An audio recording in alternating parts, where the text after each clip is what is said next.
Oh,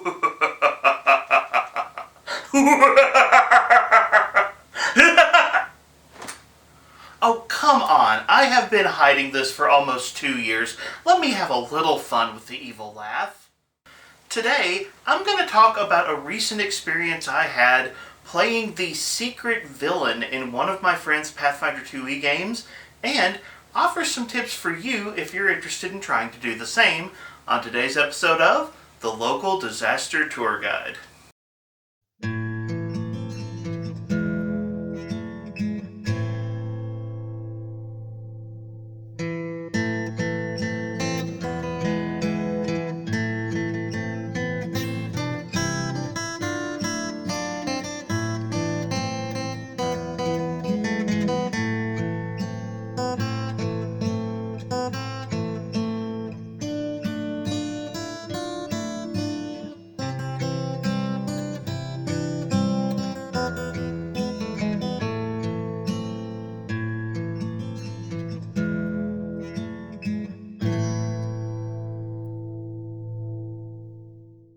Hello travelers and tourists, my name is Mark and I am the Local Disaster Tour Guide. That's right, I am a storyteller that's here to help you reflect on your mistakes.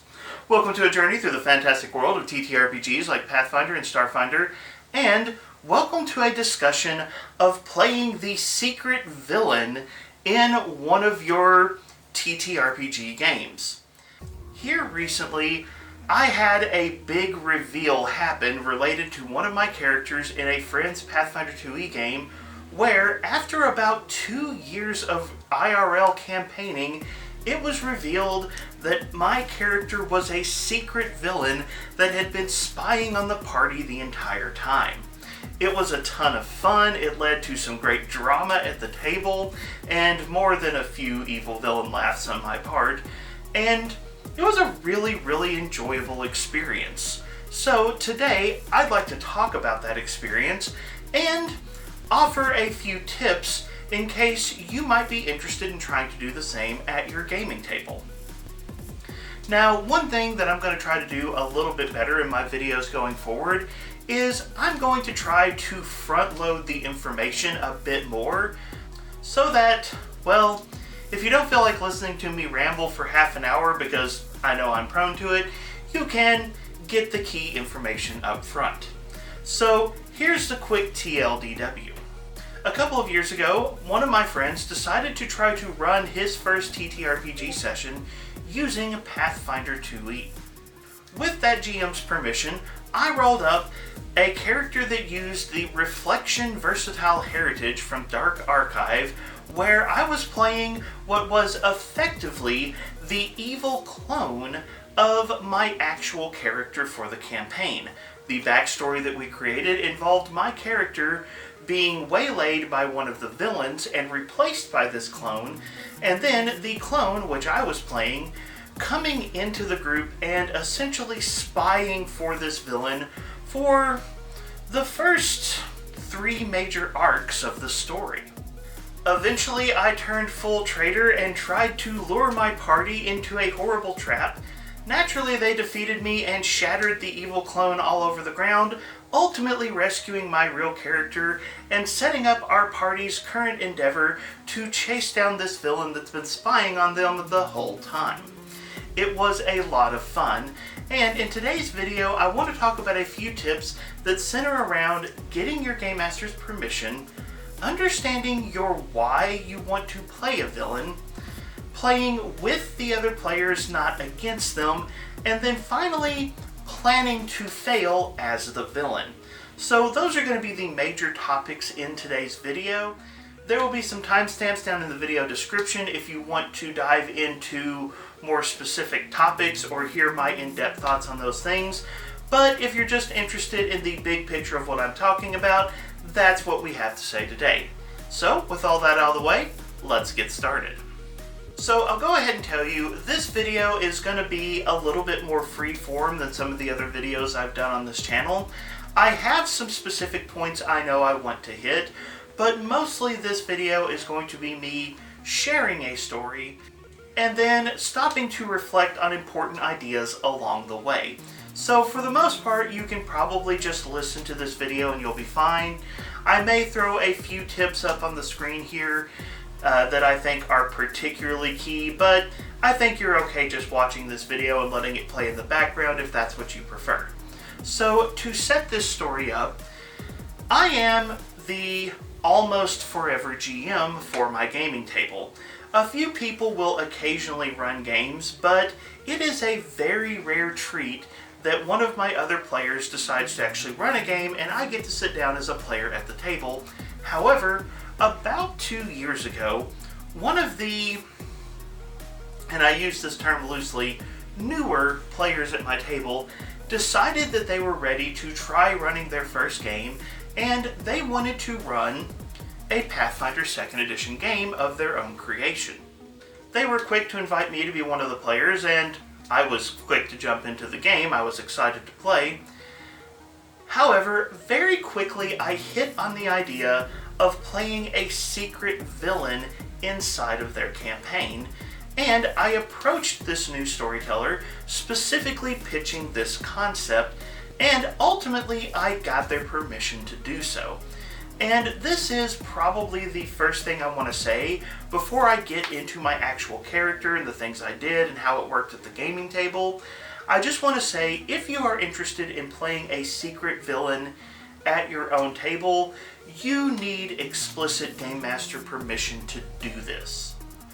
Being a storyteller is already a pretty heavy deal, and the idea that players at your table might deliberately generate inter-party conflict is something that can be pretty stressful for a game master.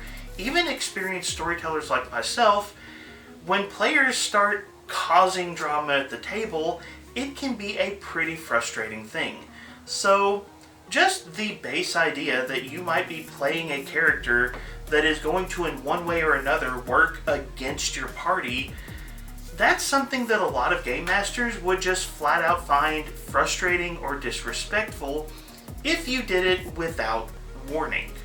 So let me just say, if this kind of story has ever crossed your mind, the very first thing you want to do before you start pitching ideas, before you start coming up with builds, anything like that, the very first thing you want to do is you want to go and talk to your storyteller.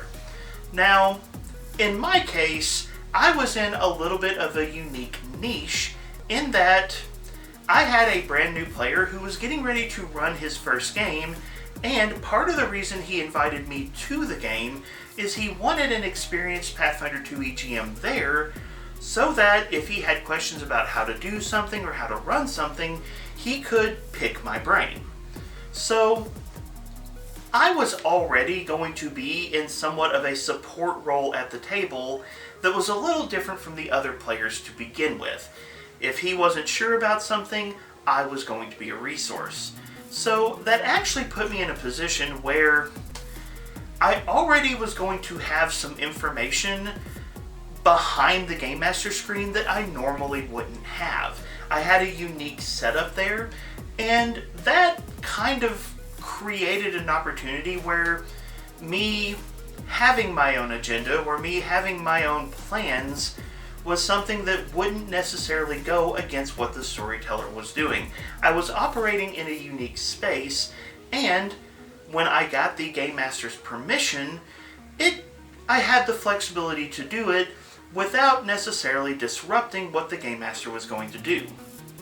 He didn't tell me everything that he was planning. I didn't have all of the information about what was going on, but I had enough behind the scenes knowledge that I could work my own plans, work my own schemes, and do so without disrupting what the storyteller ultimately had in mind. So, again, if you're interested in doing this, I think the first and biggest takeaway you want to have is get your storyteller's permission. It's a major show of respect. You're stepping into a gray area at the gaming table, and it's just really one of those, you want to have some good communication with your GM before you ever try this. With that being said, the way you present to your GM is going to play into whether or not the GM is interested. In my case, I presented a story that my GM found very engaging and felt like it was something he could use, so it made him more inclined to let me do it. But behind all of this comes a question that is, why do you want to play a villain? The typical assumption of a tabletop RPG is that your players are, for the most part, going to work together. So the idea that someone might come to the table and actively undercut what the rest of the party is doing kind of goes against the base assumptions that we bake into most of our gaming sessions. So, if you want to play a secret villain, one thing that you really want to do is ask yourself why you want to play the secret villain. Now, in my case, there were a number of small things that played into this, but two of them actually represented some mechanics that I wanted to try out inside of Pathfinder 2e. So here's a quick setup for my friend's game and the character that I was playing. The campaign started out centering around a strange dream that several people received from a powerful goddess, encouraging them all to gather at the palace of a particular king who was going to call them to go on some sort of quest. Essentially, the setup was, regardless of what character we were playing, we had been given a dream, we had to go meet this king and find out what this king needed us to do. And then from there, we got to kind of decide what character we were going to play, how we were going to join into this game. And as I was looking at this setup and this scenario, there were a couple of unique mechanical things in Pathfinder 2e that really appealed to me and kind of set me down this path of the secret villain trope. One of them is the Reflection Versatile Heritage that is published in the book Dark Archive. So, the Reflection Versatile Heritage is an option that allows you to play essentially a clone of another character. They've got a few different ways that this clone can come about. In particular, my character was using what's known as the Mirror Risen rules, where essentially I was an evil reflection of another character. And the story that I created is that my character, who happened to be an orc wizard, had received this dream from the goddess and had made plans to travel to meet this king, but because I was coming from another country, I had to make some pretty complex itinerary, and inadvertently, my character revealed that he was one of the people who had received this dream to one of the villains in the setting. So, as my character was preparing to travel, this villain essentially waylaid me, trapped me in a mirror realm, and unleashed my evil clone in my stead to go to the king and engage in this mission. That was the story setup for how my evil spy got there from the very start of the game, but one of the big reasons I was interested in this character is just the idea of playing the evil clone sounded like a lot of fun. That's one of those creative options that Paizo's put out there, and if I'm being honest, that's really unique. That's not something I've seen in a lot of other TTRPGs, so I wanted to give it a go. I pitched it to my storyteller like, hey, this is a really fun option, do you mind if I use it? And he thought it was pretty cool. Another mechanical thing about this whole setup that was part of my why is it allowed me to play two characters even though I was playing one character, and here's what I mean by that. I've already mentioned I tend to be my group's almost forever GM. I am typically behind the Game Master screen, which means my opportunities to play are somewhat limited. Now, if you've been with this channel for a long time, you may know that my favorite class in a TTRPG across any TTRPG tends to be the wizard. I really enjoy the wizard in concept. I like a lot of the tropes that go around the wizard, and it's just a class that I really enjoy, but I don't get to play a lot of versions of the wizard. There's a lot of different options, there's a lot of different cool things you can explore, but when you aren't a player very often, you don't have many opportunities to explore different ideas inside the game. However, playing the evil clone gave me an opportunity to actually play two different versions of the same wizard, effectively testing out two different mechanical sets of abilities. For my particular character, I described the professor as a powerful war wizard who focused intensely on battle magic and the skills necessary to help an army succeed. However, when I first joined the party, I wasn't playing a battle wizard, I was actually playing a mentalist wizard who focused on illusion and enchantment style magic, as essentially, since I was playing an evil clone, what I needed to do at that point in the game was cover my identity. So with this single character concept, the wizard who was captured and replaced, I had the opportunity to effectively, in the same campaign, play two different versions of a wizard that build off a single idea. So when you look at my why, when you look at my reasons, going to the mechanical side of the equation, I was very, very interested in trying the reflection, and I wanted a character concept that would let me play around with a few different versions of the wizard. Because I know I'm not going to get to play very often, I wanted to try several different things out. And when I presented my character to the Game Master, I explained that that was part of my thinking. I'm not just playing a villain because I want to mess up the other players at the table, but here are these interesting things that I think would be a lot of fun, and so I want to play around with these ideas. Because my Game Master understood the why and what it was I wanted to get out of this character, that made him a lot more amenable to actually letting me do this, and it led to a positive experience at the gaming table. But in this discussion of understanding your why, understanding your reasons, I think there's another reason that needs to be addressed a little more directly, because I think it's very important if you actually hope to play a villain in a game, and that is, you still need to contribute to the fun that the group is having. Seth Skorkowski is one of my favorite TTRPG YouTubers here on the internet. I love a lot of the content that he puts out. He has a great video about the RPG social contract, and I highly recommend checking that video out if you haven't seen it. One of the things that he talks about in the RPG social contract is the idea that when we gather together at a gaming table, we are here to have fun and to help others have fun. Both of these ideas are very important. If I come to the table and I'm not planning to have fun, why am I here? Why am I making myself miserable? But on the other side of the equation, if I come to the table and I'm only concerned about my fun, then ultimately what I'm doing is I'm just harming my IRL friends. So in the RPG social contract, there exists this idea that you approach the game with the intention to have fun, but also that you be mindful of the fact that other people at the table should be having fun too, meaning that if you want to play a villain, you need to play with, not against, the other people at your table.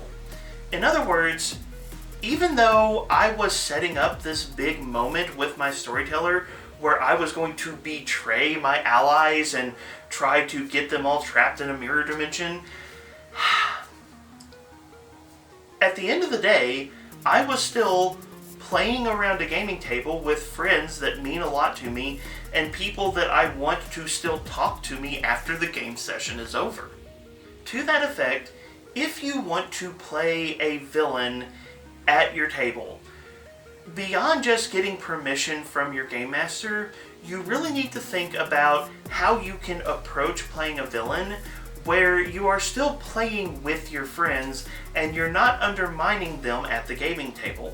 Your character may totally be an evil villain that deserves to be beat up, but you are still a friend who wants to have a good relationship with your other friends once the game is over. Now, there are a lot of things that could go into this conversation. I will say in my observation that the cast of the show Critical Role tends to get this pretty right. It's one of the things I think actually stands out as a positive about Critical Role. I don't always like everything they do. I've had some complaints about them. But one thing that I've noticed is when a character or a guest character on Critical Role is a secret villain, almost always it's never done at the expense of the player. Yes, the characters may suffer in game, but the mentality of the group always seems to be a respect for the fun that the other players are having.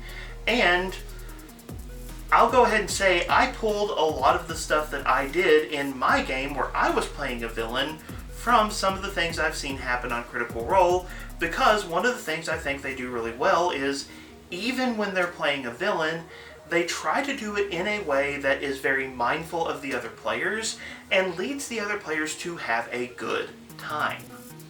In particular, the way I did this in my friend's campaign is my villain character was a spy. I wasn't there to hurt the other players. I wasn't there to try to prevent them from succeeding. I wasn't there to steal from them. I wasn't there to harm them in any particular mechanical way. I was there specifically to spy on the players.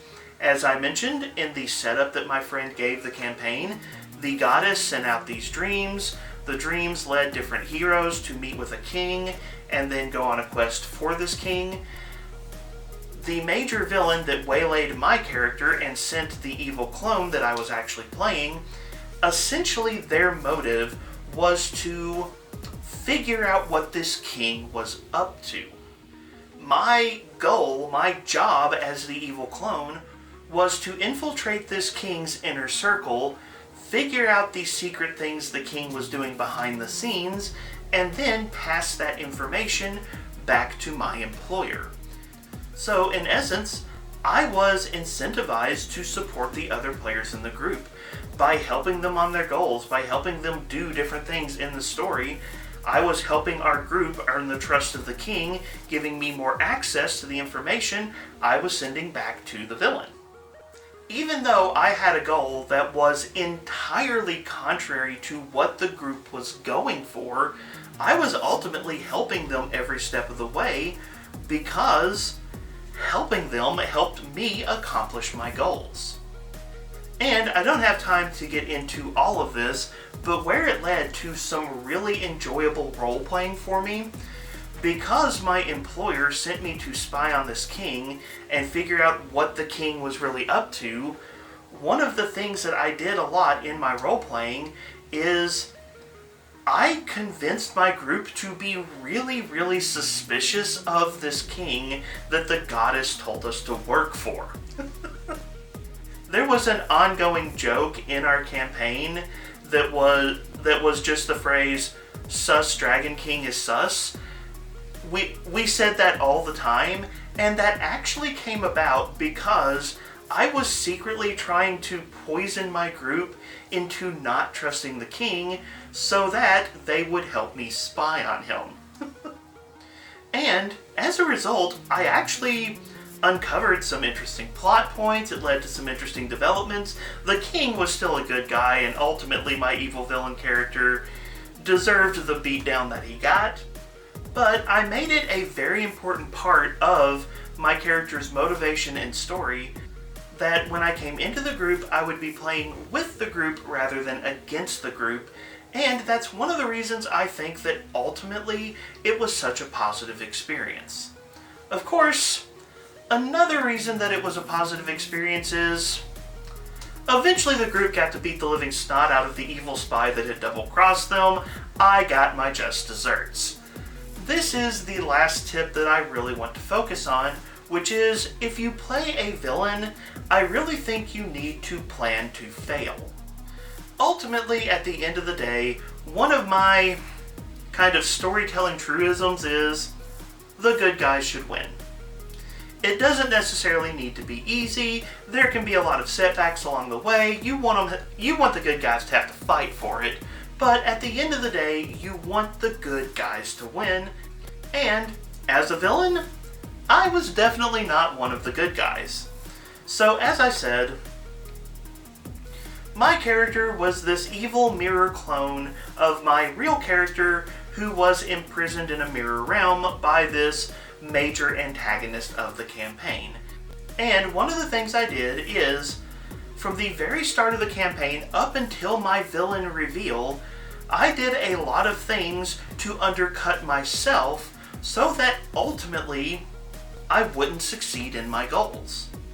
Now, part of the reason I did this is I wanted the other players at the table to have a reasonable chance to stop me in my schemes, and even if they didn't successfully stop me before my plans came to fruition, I at least wanted them to have moments that they could look back on and go, aha, that's what was going on. I wanted to have that intellectual, that's what you were doing.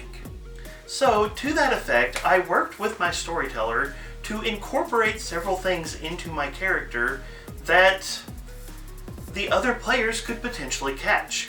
One of the big ones is, I was spying for this major antagonist, which means I had to send information to that major antagonist, and starting out as a first level character, I didn't necessarily have the magical means to communicate across multiple countries. So, at regular intervals, my character had to actively smuggle the information that he had stolen out of the country and back to his employer. This meant that there were multiple occasions where my character was walking around with information he should not have had, and if the other players caught me trying to send that information away, it would have been a dead giveaway that I was playing a villain.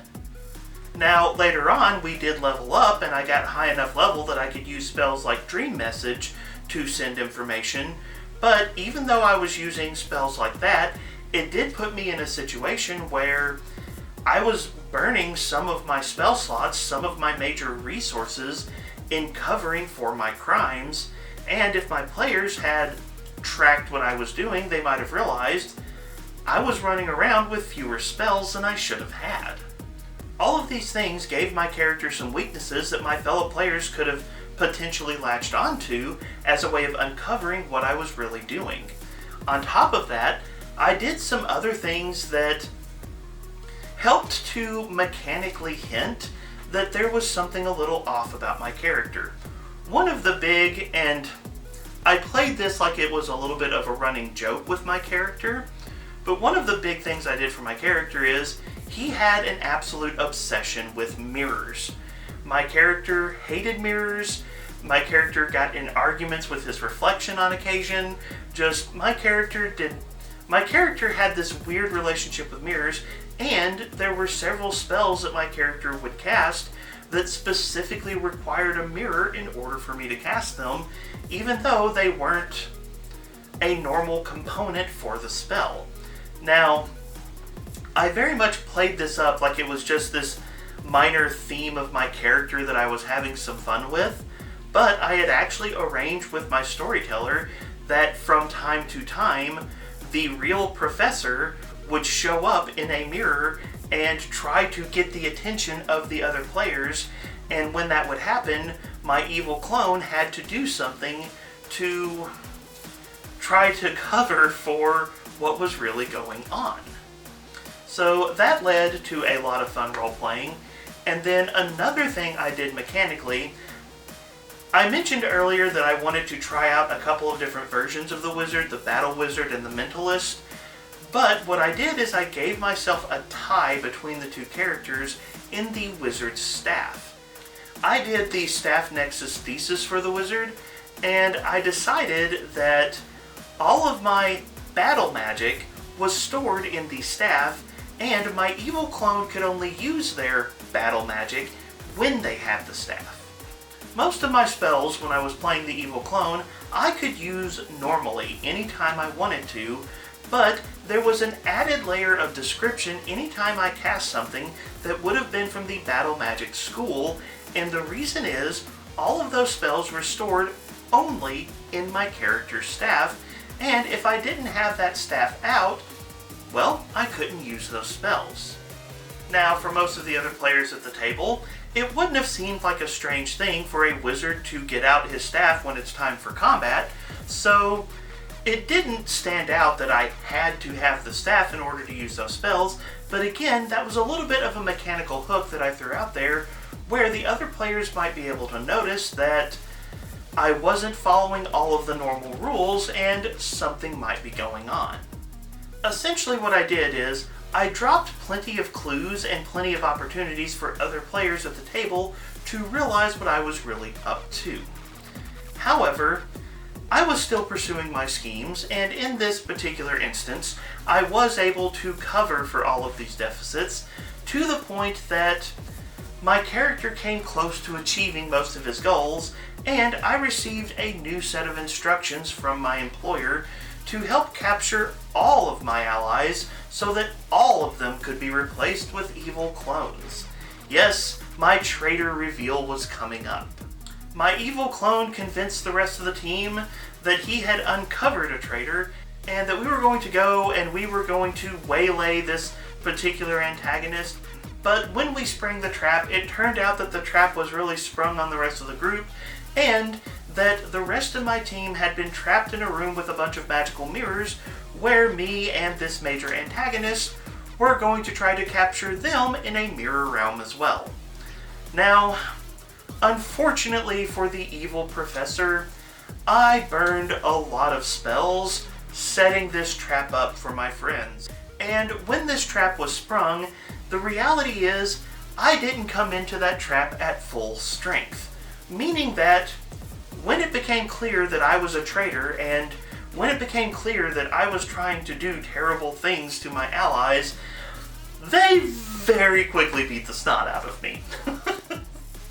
Yes, I had my employer there to help me, but the trap was not quite as good as we thought it would be, and ultimately the evil professor was defeated and shattered across the ground while this major antagonist was forced to retreat, and the other players at the table got to rescue the real professor from the mirror realm and set up what's going to be the next arc of the campaign, where we go after this antagonist that's been working against them for a couple of years now. Essentially what I'm saying is, in setting up my traitor reveal, I didn't set up my success as a traitor, I set up my downfall. Again, I believe that the good guys are supposed to win. I want to make them fight for it, I want them to struggle a bit, and it was certainly quite shocking when they realized that they didn't have the drop on the villain like they thought they did, but I also very deliberately made some mistakes. And I mean, I literally talked with the storyteller outside of the game and said, these are the mistakes that my character is making, these are the things that my character is doing that ultimately can be exploited by the other players so that when my traitor reveal happens, they ultimately can survive and defeat me. It would have been very, very easy to create a situation where I waylaid the other members of the gaming group one at a time and put them in an impossible scenario that no one had any hope of walking away from. I very easily could have set something up where I took out the entire team. But that wouldn't have been very fun. The other players ultimately would have just been frustrated and felt like their character and their story was stolen from them. So, throughout my entire villain arc, I ultimately realized I need to set myself up to fail so that the other players at the table can have the frustration / joy of encountering a traitor, and then the ultimate joy of beating the daylights out of that traitor. And on a side note, one of the players at the table was having a really, really bad day that day, and when they realized I was a traitor, they got a very, very twisted smile. Just one of those, like, when they realized they were going to be beating up a traitor, I think it was especially enjoyable just because of their circumstances. But that's kind of the story of me playing a secret villain in one of my friend's Pathfinder games. Like I said, it was a ton of fun. It was It was a challenge to keep the secret for 2 whole years, and there were a lot of things I got to do behind the scenes and a lot of fun role-playing that came out of it, and ultimately there's been some fun role-playing as a result of that traitor reveal and all of the things that are messed up that the party now has to deal with. It really led to some great storytelling and some fantastic interactions at my gaming table. So I do think you can play a good secret villain in a TTRPG. I think you just have to approach it the right way. So like I said, you want to get the Game Master's permission, you want to understand your reasons for why you're playing a villain, you want to play with, not against, the other people at your table, and then ultimately as the villain, you want to plan to fail. I think if you follow these general guidelines, you can have a lot of fun playing a secret villain, and you can create some great stories at your table, but the time has come for me to turn the conversation over to you. What do you think about playing a secret villain in a campaign? Have you done this? How did it go? And what tips or tricks would you offer someone who is thinking about doing the same? Jump down to the comments section, let me know your thoughts about this topic, and if you have any other questions about what I did in my villain arc, feel free to ask them and I will be happy to reply. Don't forget to do all that stuff that helps support the channel. Remember to like, share, and subscribe. You can check out my free Discord and my Patreon. All of those links will be in the video description below. But as always, thank you so much for being here. Thank you so much for being part of the conversation. Have a wonderful day.